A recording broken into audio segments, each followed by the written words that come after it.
Hello everyone. आयुर्ध्रुमा academy में आप सबका स्वागत है। आज के लेक्चर में हम HPPHC यानी कि हिमाचल प्रदेश की जो PHC एग्जाम थी आयुर्वेदिक मेडिकल ऑफिसर के लिए, उसके क्वेश्चन पेपर के बारे में देखेंगे। तो हम इस लेक्चर में जो वो क्वेश्चन पेपर था मेडिकल ऑफिसर का, उसको आंसर के साथ सोल्व करेंगे। इस क्वेश्चन पेपर की अगर आपको पीडीएफ चाहिए तो इस वीडियो के बायो में हमारे टेलीग्राम चैनल की लिंक है, तो वहां जाके आप ये क्वेश्चन पेपर की पीडीएफ और इसकी जो आयोग की वेबसाइट पे आंसर की रखी गई है वो दोनों डाउनलोड कर सकते हो। इस आंसर की में दो तीन गलतियां है, उसको हम इस लेक्चर में करेक्ट करके पूरे पेपर को सोल्व करेंगे। तो हम स्टार्ट करते हैं क्वेश्चन नंबर 1 से। और ये जो क्वेश्चन पेपर है आपके सामने स्क्रीन पे, वो बी सीरीज का क्वेश्चन पेपर है। तो उसका पहला क्वेश्चन है, मूलिकादि लेप को चरक ने किस विसर्ग की चिकित्सा में माना है? तो उसका आंसर आएगा ग्रंथिक विसर्ग। तो ये हमारे पहले क्वेश्चन का आंसर है। उसके बाद सेकंड क्वेश्चन है, सीतोपलादि चूर्ण में वंशलोचन कितने भाग में मिलाई जाती है? तो सीतोपलादि चूर्ण में वंशलोचन 8 तोला की मात्रा में मिलाई जाती है। उसके बाद थर्ड क्वेश्चन है, दोरध्यनी गर्भिणी किस माह में मानी जाती है? मीन्स जो गर्भिणी होती है उसके दो हृदय किस माह में माना जाता है? यानी कि एक गर्भिणी का हृदय और दूसरा जो उसके पेट में गर्भ है उसका हृदय, तो उसको बोलते हैं दो हृदयनी। तो वो चतुर्थ मास में गर्भिणी को दो हृदयनी माना जाता है, यानी दो हृदय वाली। उसके बाद फोर्थ क्वेश्चन है, पिन्न प्रसन्न वदना आचार्य सुश्रुत ने किसके लक्षण बताए हैं? तो पिन्न प्रसन्न वदना आचार्य सुश्रुत ने ऋतुमती के लक्षण में बताया है।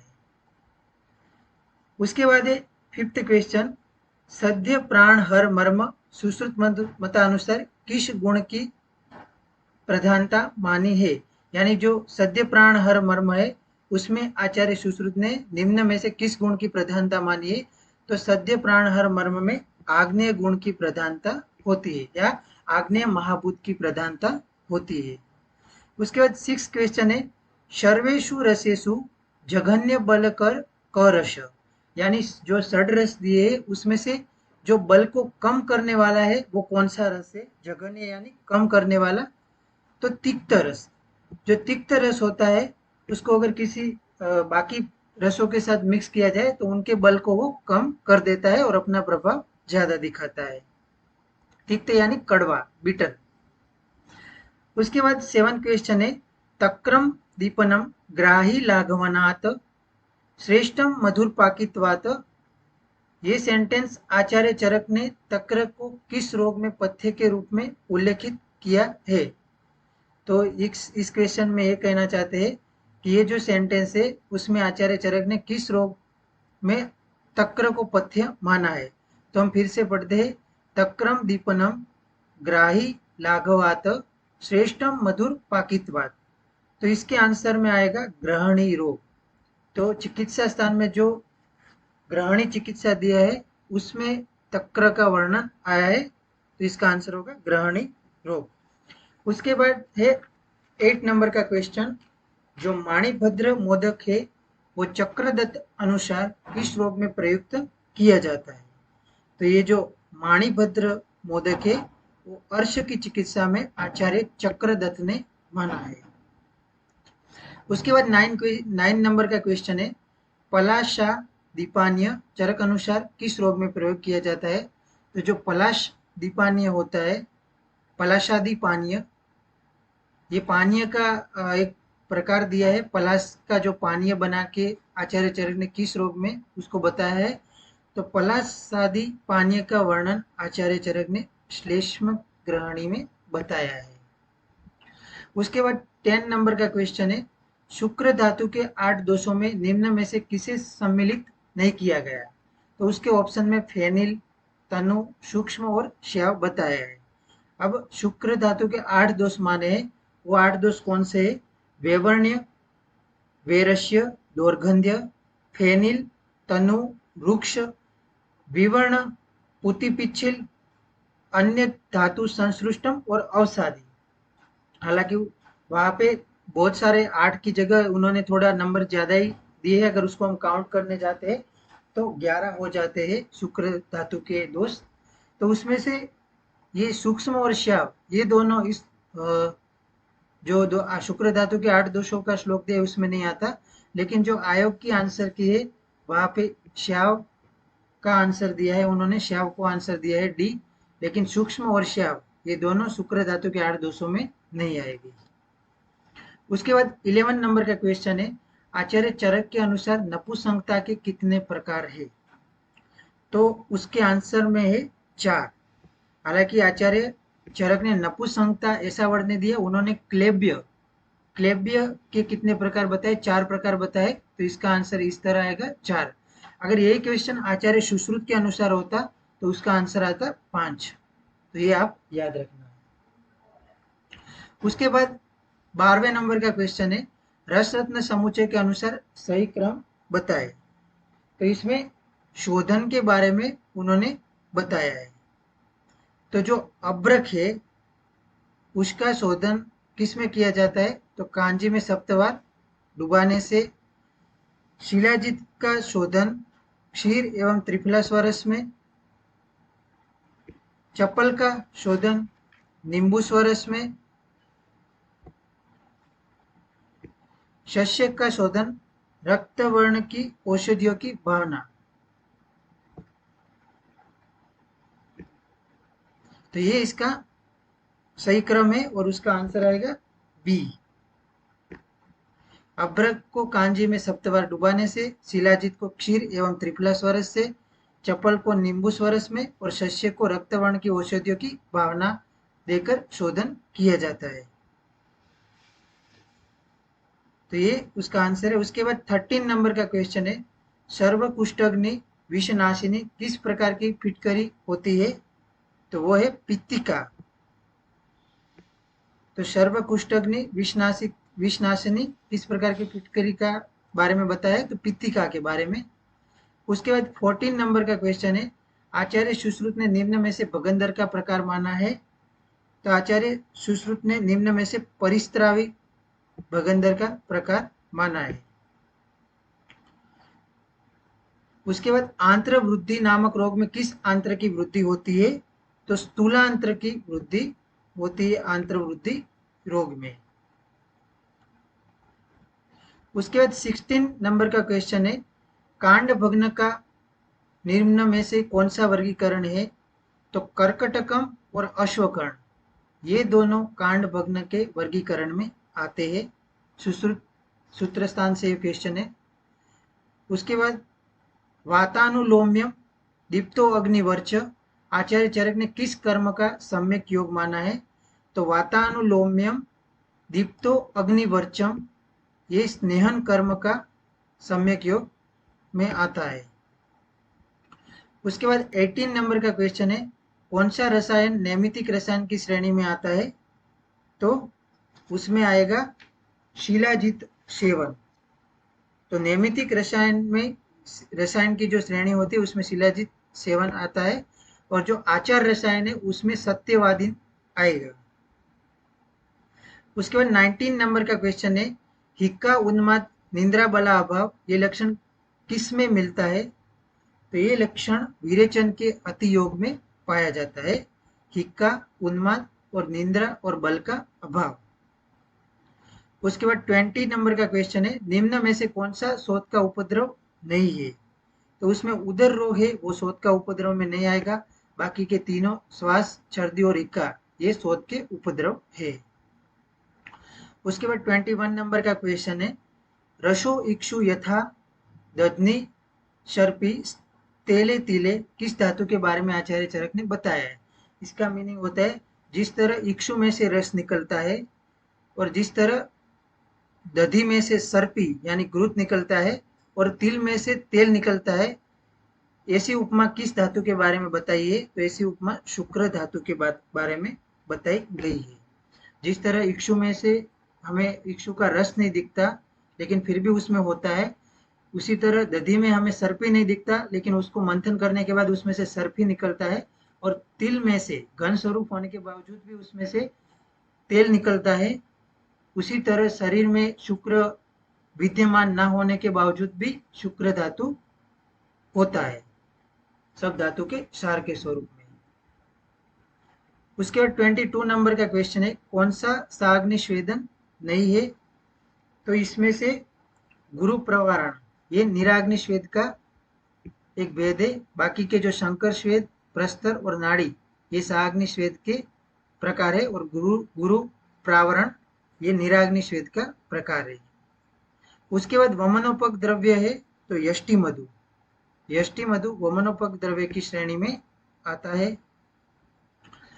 उसके बाद 24 नंबर का क्वेश्चन है, पद्मिनी कंटक रोग में सुश्रुत ने किस औषधि का क्वाथ प्रयोग किया है? तो पद्मिनी कंटक रोग में आचार्य सुश्रुत ने निम्ब क्वाथ का प्रयोग किया है। उसके बाद 25 नंबर का क्वेश्चन है, परिधर रोग किस अधिष्ठान का है?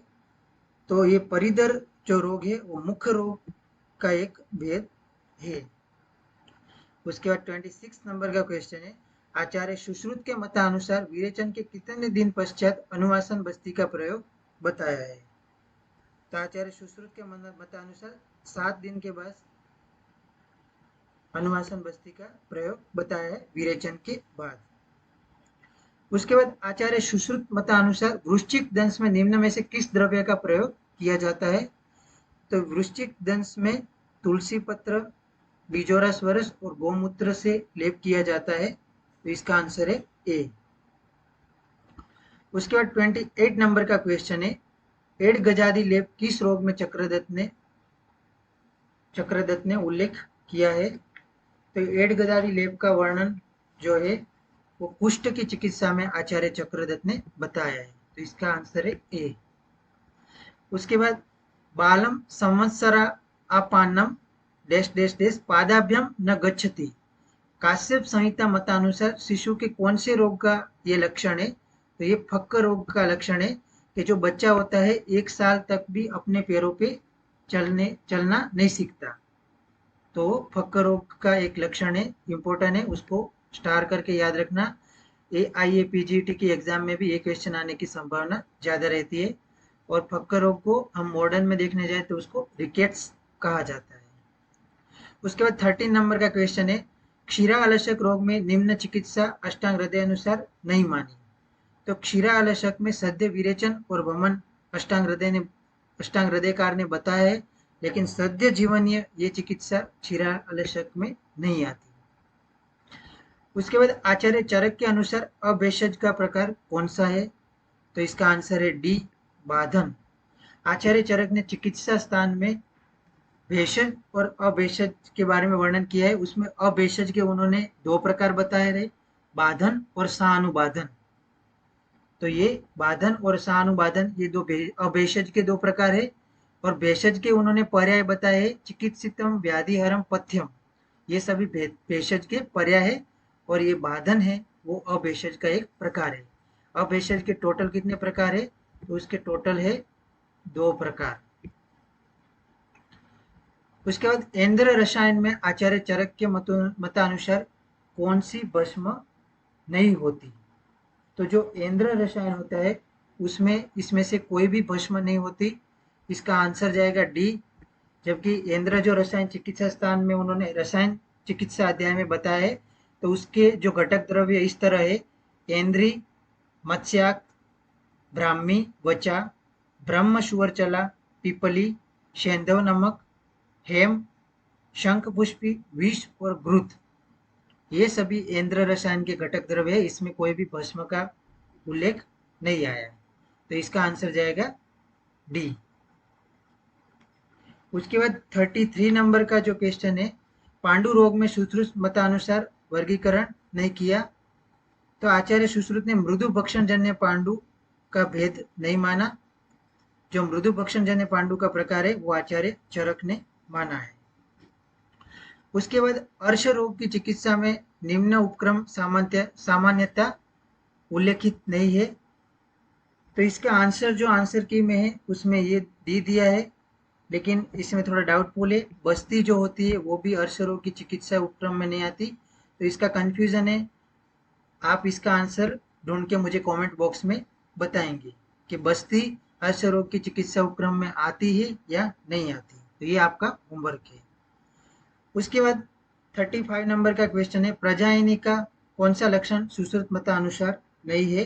तो छर्दी प्रजायनी में नहीं देखने को मिलती। बाकी के जो लक्षण है, शिथिल कुक्षो, शिरो गौरव और सशूल जघन है, ये प्रजायनी के लक्षण में देखने को मिलता है।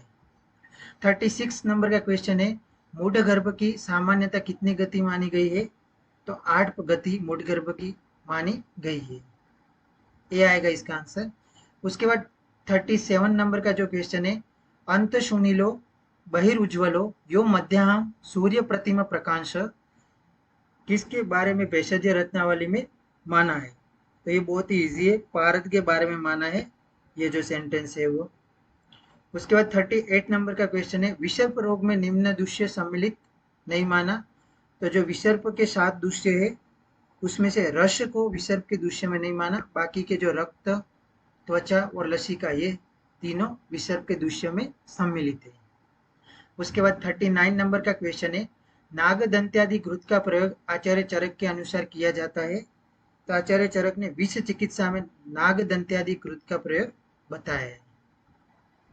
उसके बाद 40 नंबर का क्वेश्चन है, लक्ष्मी विलास रस ज्वर चिकित्सा अधिकार में किस भस्म का प्रयोग किया है? तो जो लक्ष्मी विलास रस है उसमें अभ्रक भस्म का प्रयोग किया गया है। उसके बाद 41 नंबर का जो क्वेश्चन है, अष्टांग हृदय के अनुसार अनुयंत्र कितने माने हैं? तो 19 ये अष्टांग हृदय ने अनुयंत्र इतने माने हैं। उसके बाद 42 नंबर का क्वेश्चन है, आचार्य सुश्रुत अनुसार संधिगत मर्म सामान्यता कितने माने हैं? तो संधिगत मर्म 20 माने हैं, 20। उसके बाद 43 नंबर का क्वेश्चन है, आचार्य वाग्भट मतानुसार मिलान कीजिए रोग और उसके लक्षण को। तो जो अभिघात ज्वर है उसके लक्षण में शूल, शोभ और विवर्णता आती है। ग्रहजन्य जो अभिसंगत ज्वर होता है उसमें अकस्मात हास्य और रोदन, ये लक्षण देखने को मिलता है। काम ज्वर में भ्रम, अरुचि और दाह, ये लक्षण देखने को मिलते हैं। विषजन्य ज्वर में मूर्छा, अतिसार और श्याम, आश्यता, ये लक्षण देखने को मिलते हैं। तो इसका सही आंसर है बी। तो ये आप एक बार अच्छे से देख लेना। उसके बाद 44 नंबर का क्वेश्चन है, कारब क्षीर का प्रयोग यानी उष्ट्र क्षीर का प्रयोग किस रोग में उपयोगी है? बहुत ही इजी क्वेश्चन है, उदर रोग में उष्ट्र क्षीर का प्रयोग बताया गया है। उसके बाद 45 नंबर का क्वेश्चन है, सुश्रुता अनुसार किलास कुष्ठ रोग किस त्वक से संबंधित है? तो जो किलास कुष्ठ रोग है वो ताम्रा त्वचा के संबंधित है। उसके बाद 46 नंबर का क्वेश्चन है, पुंडरीकेण सदृश्यम अधोमुखम किस अवयव से संबंधित है? तो वो है हृदय। हृदय को पुंडरीक की तरह और अधोमुख वाला बताया है, तो ये याद रखना। उसके बाद लेखन कर्म किस नेत्र रोग में किया जाता है? तो लेखन कर्म उत्संगिनी रोग में किया जाता है। 48 नंबर का क्वेश्चन है, वाग्भट मतानुसार निम्न में से क्या एक धमनी मर्म है? तो वो है श्रृंगाटक। तो श्रृंगाटक निम्न में से ये धमनी मर्म है आचार्य वाग्भट के अनुसार। उसके बाद 49 नंबर का क्वेश्चन है, अर्दित रोग चरकोक्त व्याधि है। तो अर्दित रोग है वो आचार्य चरक के अनुसार नानात्मज रोग। उसके बाद 50 नंबर का क्वेश्चन है, मूढ़ गर्भ चिकित्सा में किस शस्त्र का प्रयोग निषेध है? तो मूढ़ रोग की चिकित्सा में वृद्धिपत्र शस्त्र का प्रयोग निषेध है। तो इसका आंसर जाएगा सी।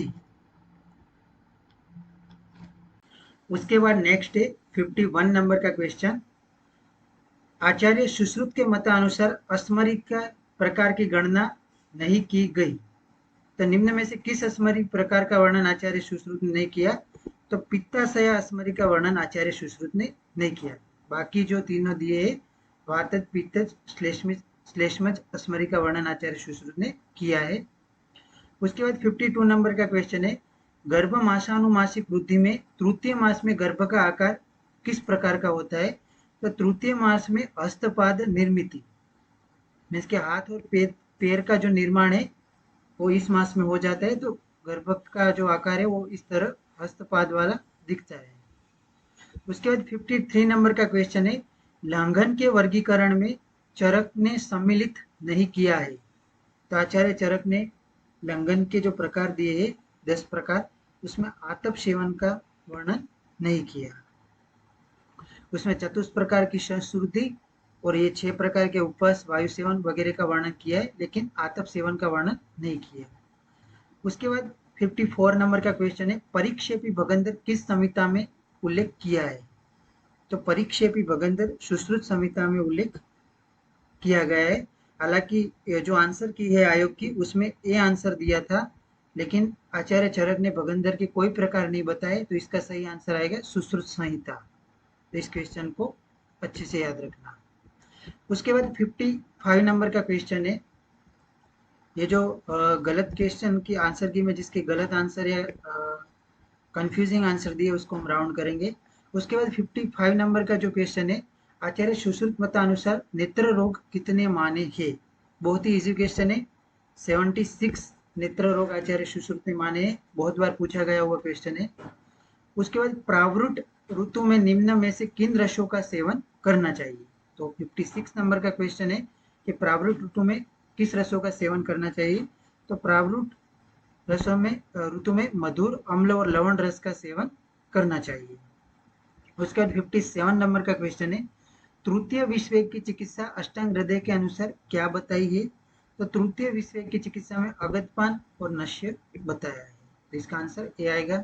उसके बाद 58 नंबर का क्वेश्चन है, ज्वर मूर्छा परितश्च चरक संहिता अनुसार किस रोग का लक्षण है। तो ज्वर और मूर्छा ये प्रथमक श्वास का लक्षण है आचार्य चरक अनुसार। उसके बाद 59 नंबर का क्वेश्चन है, श्वेत सर्षप कल्क का प्रदेह के रूप में भाव प्रकाश में किस रोग में उल्लेख किया है। तो ये जो श्वेत सर्षप कल्क का प्रदेह है वो भाव प्रकाश में वात रक्त रोग की चिकित्सा में उल्लेख किया है। उसके बाद 16 नंबर का क्वेश्चन है, सही मिलान करने का क्वेश्चन है, रोग और उसके लक्षण दिए, उसका हमें सही मिलान करना है आचार्य भाव मिश्र के अनुसार। तो वातिक जो हृदय होता है उसमें वक्ष में अकस्मात शूल और सूचिकावत पीड़ा होती है। जो पेतिक हृदय रोग होता है उसमें वक्ष में दाह और तृषा होती है। कफत हृदय रोग में वक्ष में गुरुता और अरुचि, और त्रिदोषित हृदय रोग में शूल, पीड़ा, गुरुता, अरुचि और दाह। बहुत ही इजी क्वेश्चन है। वात के जो लक्षण है वो वातिक हृदय रोग में आएंगे, पित्त के पित्त में, कफ के कफ में, और जो तीनों के लक्षण है शूल और पीड़ा ये वात के है, गुरुता और अरुचि ये कफ के है, और दाह ये पित्त का, तो ये त्रिदोषित हृदय रोग के लक्षण में आएगा। तो इसका सही मिलान है बी आंसर। उसके बाद स्टार्ट होते हैं हिमाचल के और इंडिया के कुछ जीके के क्वेश्चन इस एग्जाम में पूछे गए थे, तो उसको हम देखते हैं थोड़ी स्पीड में। तो उन्होंने 61 नंबर का क्वेश्चन दिया है जीके का कि निम्न पर विचार कीजिए। तो 3 सेंटेंस दिए और उसमें से सही वाला कौन से है वो पहचानना है। तो इसका आंसर है ए, गिरी नदी शिमला जिले की जुम्बल तहसील के एक स्थान कुप्पड़ से निकलती है, और पब्बर नदी चंद्र नाहन नामक जिले से निकलती है। तो ये दो सही है। तो 1 और 3, एक ये वाला और एक ये वाला, तो ये ए आंसर में दिए, तो इसका सही आंसर है ए। उसके बाद 62 नंबर का क्वेश्चन है, हिमाचल प्रदेश की खंबा जनजाति के बारे में निम्न में से क्या सही है। तो इसका आंसर है सी, इनकी एक अन्य श्रेणी गर्जा खंबा लाहौल की मूल निवासी है। उसके बाद 63 नंबर का क्वेश्चन है, करथी नृत्य हिमाचल प्रदेश के निम्न में से किस जिले का लोक नृत्य है। तो ये कुल्लू का लोक नृत्य है करथी। उसके बाद 64 नंबर का क्वेश्चन है, मिंदलवासिनी देवी हिमाचल प्रदेश के निम्न में से किस क्षेत्र या जिले की मुख्य देवी है। तो ये जो मिंदलवासिनी देवी है वो पांगी क्षेत्र की मुख्य देवी है। उसके बाद 65 नंबर का क्वेश्चन है, वर्ष 2020 में हिमाचल प्रदेश का कौन सा निम्न जिला अपराधों का सबसे बड़ा प्रभाव क्षेत्र था। तो कांगड़ा, कांगड़ा जिला 2020 में सबसे ज्यादा अपराधों वाला जिला था।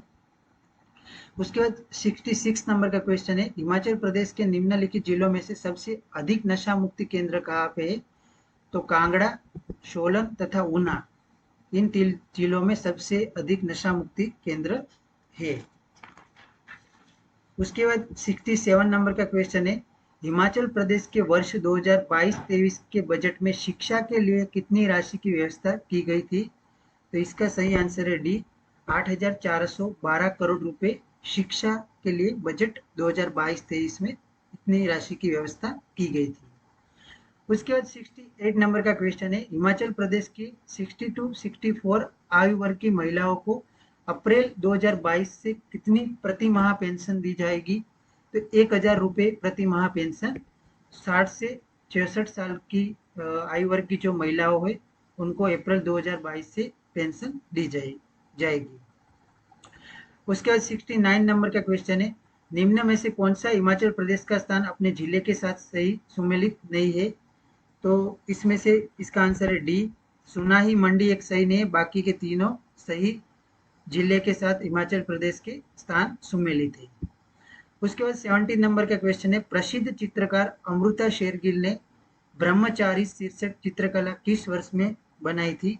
तो 1937 में ब्रह्मचारी शीर्षक की चित्रकला अमृता शेरगिल ने बनाई थी। उसके बाद 71 नंबर का क्वेश्चन है, दक्षिण भारत की कौन सी बड़ी नदी पश्चिम की ओर बहती है? तो ताप्ती नदी। उसके बाद भारत के कौन से 3 राज्यों में हिंदुस्तान इंसेक्टिसाइडल लिमिटेड की यूनिट है? तो केरल, महाराष्ट्र और पंजाब, इन 3 राज्यों में हिंदुस्तान इंसेक्टिसाइडल लिमिटेड की यूनिट्स है। उसके बाद 73 नंबर का क्वेश्चन है, भारत की सामर्थ्य योजना के बारे में विचार कीजिए। तो इसका सही आंसर है डी। तो भारत की जो सामर्थ्य योजना है वो इसे वर्ष 2021 में शुरू किया गया था और इसमें वर्ष 2022 तक 5 लाख प्रमाणित तथा प्रशिक्षित मिस्त्री मैकेनिक्स का प्रबंध करना है, सामर्थ्य योजना। उसके बाद 74 नंबर का क्वेश्चन है, भारत की महिला क्रिकेट टीम ने एक दिवसीय अंतर्राष्ट्रीय 3 मैचों की श्रृंखला में इंग्लैंड की महिला टीम को सितंबर 2022 में कितनी पारियों से हराया था? तो तीनों ही मैचों से उन्होंने इंग्लैंड की महिला क्रिकेट टीम को हराया था। उसके बाद 75 नंबर का क्वेश्चन है, महात्मा गांधी भारतीय राष्ट्रीय कांग्रेस के निम्न किस अधिवेशन में सर्वप्रथम उपस्थित हुए थे? तो कलकत्ता 1901 में महात्मा गांधी उपस्थित हुए थे। उसके बाद 76 नंबर का क्वेश्चन है, इंडोनेशिया के भूगोल के बारे में निम्न में से क्या सही है? तो ये एक डच उपनिवेश रहा है।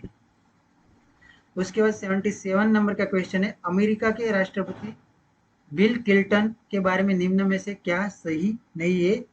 तो इसका आंसर है सी, उसने दोनों सदनों में अपने दूसरे टर्म में बहुमत प्राप्त किया है। ये सही सिद्धांत नहीं है, उन्होंने बहुमत प्राप्त नहीं किया था। बाकी के जो तीनों सेंटेंस है वो बिल क्लिंटन के लिए सही है। उसके बाद 78 नंबर का क्वेश्चन है, अंतर्राष्ट्रीय बुकर प्राइज में प्रथम बार किस अन्य भाषा में लिखे अंग्रेजी भाषा में अनुवादित उपन्यास को पुरस्कार के लिए कब सम्मिलित किया गया था? तो इसका आंसर है 2005। ये क्वेश्चन थोड़ा अटपटा है लेकिन इसका आंसर ही हम देखेंगे। उसके बाद रोजर फेडरर ने कितने ग्रैंड स्लैम खिताब ग्रैंड स्लैम टाइल्स प्राप्त किए थे? तो उन्होंने 20 खिताब प्राप्त किए थे। उसके बाद 18 नंबर का क्वेश्चन है, कितने यूरोपियन यूनियन के सदस्य राष्ट्र इसकी मुद्रा यूरोजोन का उपयोग करते हैं? तो 18। तो ये हो गए हमारे 20 जीके के क्वेश्चन। उसके बाद फिर से हमारा आयुर्वेद का पोर्शन स्टार्ट होता है। क्षीरालशक रोग में अष्टांग हृदय के अनुसार निम्न चिकित्सा उल्लेख की गई है। तो क्षीरालशक में सद्य वमन अष्टांग हृदय वालों ने बताया है। उसके बाद आचार्य चरक के अनुसार उपकल्पनीय में सम्मिलित नहीं है, तो नश्य कर्म उपकल्पनीय में सम्मिलित नहीं है। उसके बाद 83 नंबर का क्वेश्चन है, शाखाश्रित कामला में चिकित्सा क्रम सही है? तो उसका आंसर है सी, दोषों की वृद्धि, वहन और दोषों का पाक करना। तो ये शाखाश्रित कामला की चिकित्सा का सही क्रम है। उसके बाद 84 नंबर का क्वेश्चन है, विवृता रोगी किस फल के समान दिखाई देता है? पक्व उदुम्बर फल के सदृश दिखाई देता है। उसके बाद 84 नंबर का क्वेश्चन है, आचार्य चरक मतानुसार रोगों का चिकित्सा सिद्धांत का सही मिलान करना है। तो इसमें अपस्मार में वातोत्तरे शर्पी वमनम ये आएगा। तरुण ज्वर में लंघन स्वेदने काल यवागु तिक्तो रसम 2 आएगा। मध्योत्थ ज्वर में धारागृह भूमिगृहम वेदुर्यम मणिमुक्ता प्रयोग ये मध्योत्थ ज्वर की चिकित्सा में आएगा। और रक्त पित्त में केवलम शीत जल पेयम, तो ये इसके सही मिलान है, तो इसका आंसर आएगा ए। उसके बाद 86 नंबर का क्वेश्चन है, आचार्य सुश्रुत मतानुसार तृण शोषक सर्प किस प्रकार का है? तो वो राजीमान सर्प का एक प्रकार है तृण शोषक। 87 नंबर का क्वेश्चन है, शून भूषणम अष्टांग हृदय के अनुसार निम्न में से किस रोग का अरिष्ट उल्लेखित किया है? तो अस्मरी का ये अरिष्ट है शून वृषणम, यानी वृषण को सूजन हो जाना। 88 नंबर का क्वेश्चन है, चेतकी किस द्रव्य का पर्याय है? तो हरितकी का पर्याय है चेतकी। संशोधन के समय चतुष्पाद की विगुणता से कुल कितनी व्याप्तियां हो सकती है? तो उसका आंसर है 10 व्याप्तियां हो सकती है। उसके बाद 19 नंबर का क्वेश्चन है, चरका अनुसार ग्रीष्म ऋतु में नश्य कब होता है? तो पूर्वाह्न में, यानी सुबह करवाना है। 91 नंबर का क्वेश्चन है, आचार्य सुश्रुत के अनुसार 6वें मास में गर्भिणी को आहार दिया जाना चाहिए। तो गोक्षुर सिद्ध घृत यवागु का सेवन आचार्य सुश्रुत ने 6 मंथ में बताया है। 92 नंबर का क्वेश्चन है, पक्व तालक पित्ताभ वर्ण किस प्रकार के दग्ध में त्वचा का होता है? तो ये जो पक्व तालक पित्ताभ वर्ण ये सम्यक दग्ध के होता है लक्षण। उसके बाद 93 नंबर का क्वेश्चन है, आगंतुज व्रण सुश्रुत मतानुसार कितने प्रकार का माना गया है? तो आगंतुज व्रण 6 प्रकार के माने गए हैं। उसके बाद 94 नंबर का क्वेश्चन है, काश्यप अनुसार निष्क्रमण संस्कार कितने माह की आयु में करना चाहिए? तो 4 माह की आयु में निष्क्रमण संस्कार बताया है। अवैध शिरा अष्टांग हृदय अनुसार कितनी मानी है? तो इस क्वेश्चन का आंसर भी आयोग के आंसर की में गलत था, उन्होंने सी आंसर बताया था, लेकिन सही आंसर है 98 शिरा अवैध शिरा मानी गई है। उसके बाद 96 नंबर का क्वेश्चन है, शस्त्रानुशस्त्रेभ्यम प्रधानतम छेद्य भेद्य लेख्य करणाद सुश्रुत के मतानुसार किस कर्म को श्रेष्ठ माना है? तो ये आएगा क्षार कर्म। क्षार कर्म को शस्त्र अनुशस्त्र में श्रेष्ठ माना गया है और प्रधानतम भी माना गया है, और वो छेद्य भेद्य और लेख्य करने वाला होता है। उसके बाद 97 नंबर का क्वेश्चन है, आलेप का प्रयोग कब नहीं करना चाहिए? तो आलेप का प्रयोग रात्रि में नहीं करना चाहिए। 98 नंबर का क्वेश्चन है, किस अवस्था में बंधन नहीं करना चाहिए? तो कुष्ठजन्य व्रण पर बंधन नहीं करना चाहिए। 99 नंबर का क्वेश्चन है, कालोत्थ लवण के गुणधर्म किस लवण सदृश होते हैं? तो वो सोवर्चन लवण सदृश होते हैं। उसके बाद सुश्रुत मतानुसार मूढ़गर्भ की कितनी गति मानी है? तो आचार्य सुश्रुत ने मूढ़गर्भ की 8 गति मानी है। ये क्वेश्चन रिपीट हुआ है इस क्वेश्चन पेपर में। तो ये 100 क्वेश्चन थे जो HP Himachal Pradesh medical officer Ayurvedic medical officer की क्वेश्चन पेपर में पूछे गए थे। पेपर बहुत ही इजी था। अगर आपको इसमें कोई भी क्वेरी हो तो आप कमेंट बॉक्स में उसका सही आंसर और रेफरेंस पोस्ट कर सकते हो, क्योंकि आंसर की में जो जो गलतियां थी वो तो मैंने तो आपको बता दी है, लेकिन फिर भी अगर कुछ छूट गया हो तो आप कमेंट बॉक्स में बता सकते हो, ताकि जो बाकी के हमारे वीडियो देखने वाले उनको भी सही आंसर पता चले। इसकी PDF फाइल आंसर की और पेपर की आपको हमारे टेलीग्राम चैनल से मिल जाएगी। वीडियो को लाइक और सब्सक्राइब करना मत भूलना। Thank you for listening. Have a nice day.